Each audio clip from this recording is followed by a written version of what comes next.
एक देश में एक ब्राह्मण रहता था। ब्राह्मण निर्धनता के कारण बहुत दुखी था। जहाँ कहीं भी वह सहायता मांगने जाता, सब जगह उसे तिरस्कार मिलता। वह ब्राह्मण शास्त्रों को जानने वाला और स्वाभिमानी था। उसने संकल्प किया कि जिस थोड़े से धन व स्वर्ण के कारण धनी लोग उसका तिरस्कार करते हैं, वह उस स्वर्ण को मूल्यहीन कर देगा। वह अपने तप से पारस प्राप्त करेगा और सोने की ढेरियां लगा देगा। लेकिन उसने सोचा कि पारस मिलेगा कहाँ? ढूंढने से तो वह मिलने से रहा। कौन देगा उसे पारस?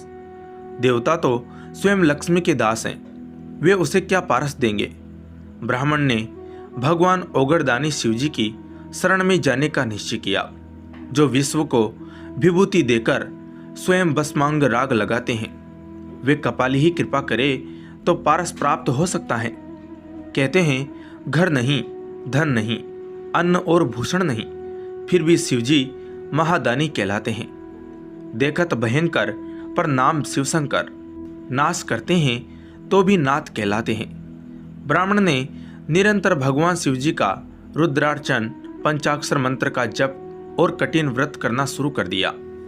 आखिर भगवान आशुतोष कब तक संतुष्ट नहीं होते। ब्राह्मण की 12 वर्ष की तपस्या सफल हुई। भगवान शिवजी ने सपने में दर्शन देकर कहा कि तुम वृंदावन में श्री सनातन गोस्वामी के पास जाओ। उनके पास पारस है और वे तुम्हें दे देंगे। श्री सनातन गोस्वामी के पास पारस है और वे उस महान रत्न को मुझे दे देंगे। भगवान शंकर ने कहा है तो वे अवश्य दे देंगे।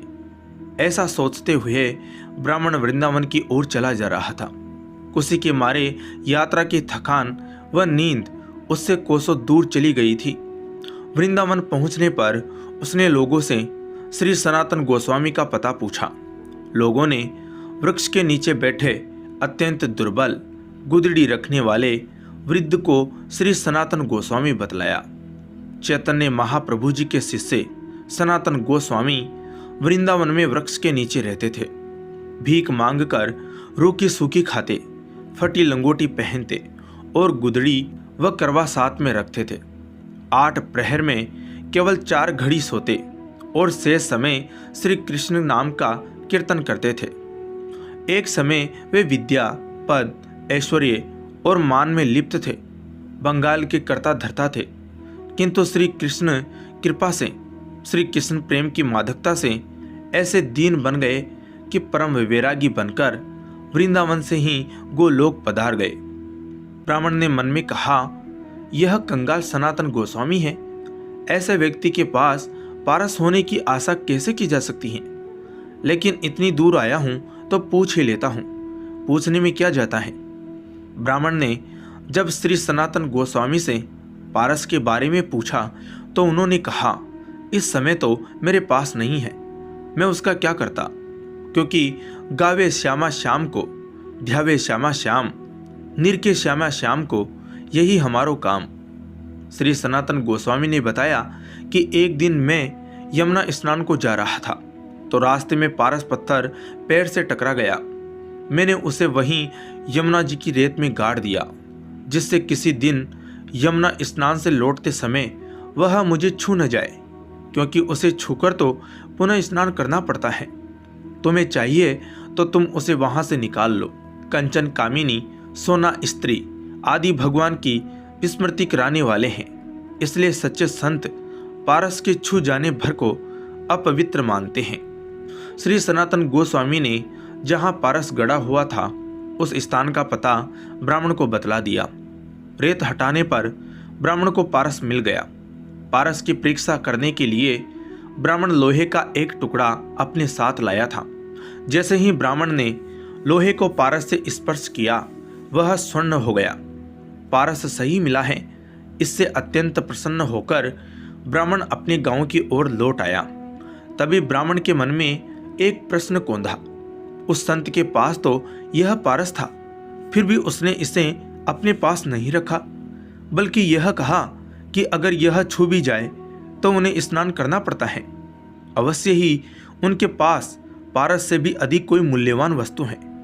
ब्राह्मण लौटकर श्री सनातन गोस्वामी के पास आया और बोला, अवश्य ही आपके पास पारस से भी अधिक मूल्यवान वस्तु हैं, जिसके कारण आपने उसे त्याग दिया। ब्राह्मण को देखकर हंसते हुए श्री सनातन गोस्वामी ने कहा, पारस से बढ़कर श्री कृष्ण नाम रूपी कल्प वृक्ष मेरे पास है। कल्प वृक्ष सम है सदा करुणामय हरिनाम, चाह किए देता मुक्ति प्रेम किए ब्रिज धाम। पारस से तो केवल सोना ही मिलता है, किंतु श्री कृष्ण नाम सब कुछ देने वाला कल्प वृक्ष है। उससे आप जो चाहेंगे वह प्राप्त होगा। ऐसा कोई कार्य नहीं जो भगवान के नाम के आश्रय लेने पर न हो। मुक्ति चाहोगे मुक्ति मिलेगी, परमानंद चाहोगे परमानंद मिलेगा, ब्रिज रस चाहोगे ब्रिज रस मिलेगा। श्री कृष्ण का एक नाम सब पापों का नाश करता है, भक्ति का उदय करता है, भव सागर से पार करता है और अंत में श्री कृष्ण की प्राप्ति करा देता है।